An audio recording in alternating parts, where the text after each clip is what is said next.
দেখে অনেকেই চিনতে পারবেন না এটি আসলে কী জিনিস। আমি কিন্তু সুন্দর করে কেটে ধুয়ে নিয়েছি। এটা হচ্ছে সবজি কলা। আর কাটার সময় দেখেন হাতে কী পরিমাণে দাগ লেগে গেছে। যাই হোক, তবুও তো কাটা হয়েছে।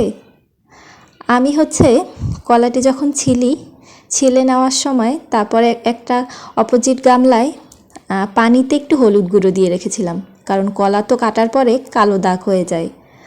যাতে কলাতে কোনো দাগ না লাগে, তাই এই পদ্ধতি অবলম্বন। যাই হোক, নতুন রেসিপি ট্রাই করছি। আজ করেছি শিং মাছ দিয়ে কাঁচকলার ভাজি। ভাজি ঠিক না, আবার ঝোলও না।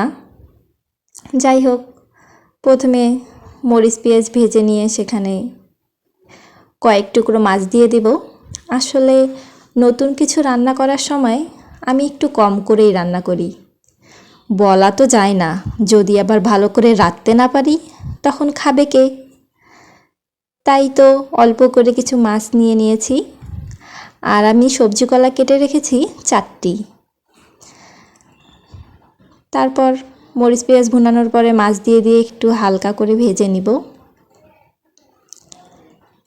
ভেজে নিয়ে একটু পরে কেটে রাখা কলাগুলি দিয়ে দিব।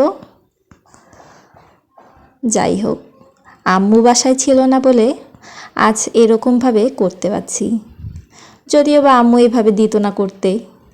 যাই হোক, তবুও রাতে ফিরে এসে আম্মুও খেয়েছে তরকারিটা। ভালো হয়েছে কিনা বলেনি, তবে আমার বাবার অনেক পছন্দ হয়েছে। আমার ভাইও খেয়েছে। আমার ভাইকে সাধারণত কোনো জিনিস সহজে খাওয়ানো যায় না, কিন্তু আমি যখন নতুন নতুন কিছু বানাই তখন সে মনের আনন্দেই সেটি টেস্ট করে। আর আমারও সেটি অনেক ভালো লাগে। যাই হোক, তারপর মাছ ভেজে নেওয়ার পরে কলাগুলো দিয়ে দিব। সবজি কলাগুলো কিন্তু আমি একটু চিকন চিকন করে কেটে নিয়েছি, যেহেতু মাছ দিয়ে রান্না করব তাই। তারপর একসঙ্গে নেড়েচেড়ে একটু পরিমাণ মতো পানি দিয়ে দেব সিদ্ধ হওয়ার জন্য। তারপর চুলার জালটা বাড়াই দিয়ে ঢাকনা দিয়ে ঢেকে দিব। খানিক বাদে খুলে একটু মশলা দিয়ে দিব। তারপর মশলা দিয়ে পানিটা একটু কমিয়ে নিয়ে চুলার আঁচটা আস্তে করে দিব, ধীরে ধীরে, যাতে ঝোলগুলো শুকায় যায়।